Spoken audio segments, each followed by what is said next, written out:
The day was September 12th, 2001. I remember this day vividly in my mind. My dad, who dresses, as he calls traditionally, with a big beard and robes, and definitely not Western normalized dress, decided today he needed to get an axe. Remember, this was the day after the 9/11 attacks, and the war on terror became synonymous with the war on Muslims. My dad being very outrightly Muslim looking, we went to the local mall in suburban Montreal, and he, walking down the mall, swinging this axe, was getting the most terrified people, the most terrified reactions from people. Everyone was staring at him, everyone looked concerned, they were worried, and me and my family just thought this was kind of hilarious. How out of touch with other people's perceptions of him can he get? Now, this story has a darker side to it. Sheltered people were automatically frightened of what he was doing there with a weapon and what this might mean for them. There was a new language of fear in the air. People were saying, if New York can get attacked, then why wouldn't we? Growing up, my dad was always looked at. There's always the fear of the unknown, but people weren't normally scared. They were inquisitive, they were a little shocked, but I had never had anyone show full-on fear of my dad until that day. In the following years, flying with him became harder, talking to people about my family's religion became harder. I grew up Muslim. This is something that people would never assume when they see me, and because of this, I feel like I did manage to avoid a lot of Islamophobia growing up. Being in the suburbs of Montreal, there is a lot of diversity, even if there wasn't at my school. Because I didn't look any different, I didn't get treated any different. There was no part of me that would make someone think that I or my family was Muslim. When I was 16, my family and I spent a summer in Syria. Here I got to see how when you put on a hijab, instead of getting stared at, it was the complete opposite. That was a way to make yourself invisible. You wouldn't be looked at, no one would question it. I know in the past when the topic of pork comes up, and I bring up the fact that I never ate bacon growing up, so I have never liked the smell or the taste of it, people are often shocked and they ask me why.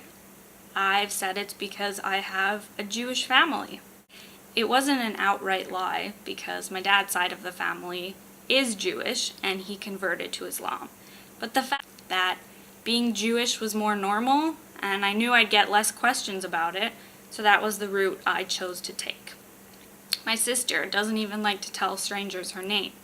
Her name is Amina, and it's probably in the top 10 most common names in the Middle East, or just in Muslim countries. But when she tells people here her name, she gets questions. With my name Sarah, I never get any of that. My sisters and I have all parted from Islam. Is this because of our society and because of the negative connotations that comes along with this religion? It's possible. I don't want to say we're just sheep who follow along, but our ideas have definitely been influenced by the society we're living in. I'm comfortable with my little bubble, and being in the Middle East made me realize what a different bubble it was when the dominant religion is something else. Now, I want to be able to take my experience into the classroom. I know a lot about religious practices and Middle Eastern cultural beliefs, but I don't want to say that I've had the same experience as the majority of Muslims that live in Montreal or in Quebec, because I haven't. I've often got asked, if you're Muslim, then why are you white? That question has actually been asked to me. I thankfully have never been asked if I support suicide bombing, but I have had my dad called a terrorist as a joke from friends. And when I explain that my parents are converts, people often think, well, why would anyone convert to that religion? Even though it is the most converted religion in the world, which people don't always seem to understand. The point of this whole thing is to say that perspectives are different for everyone, even if you group us together. Yes, I can say I've had a Muslim background and I've practiced Ramadan, but my experience is not even close to someone else's.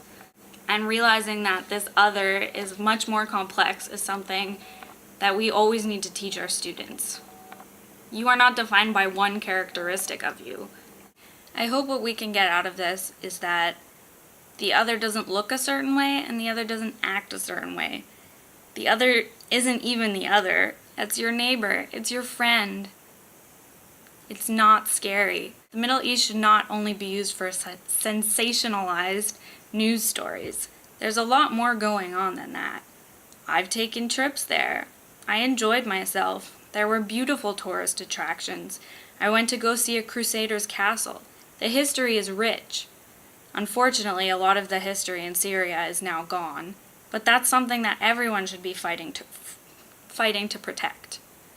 Maybe fighting isn't the right word, but we want to be moving towards protecting it because everyone has value.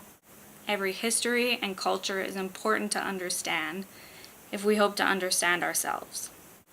We don't want students to get on the track of defining themselves by what they're not, but maybe they can understand what they have in common with people who they think they have nothing in common with. Every human experiences emotion and love and anger and fear, and that's something that's easy to show in the classroom. Humanize people through narratives. YouTube videos are amazing for this. You can get perspectives from all over the world. Blogs, bringing in local people to talk about their experience. Breaking down labels and understanding that people are not to be feared, they're to be loved, is what I hope to bring to my classroom.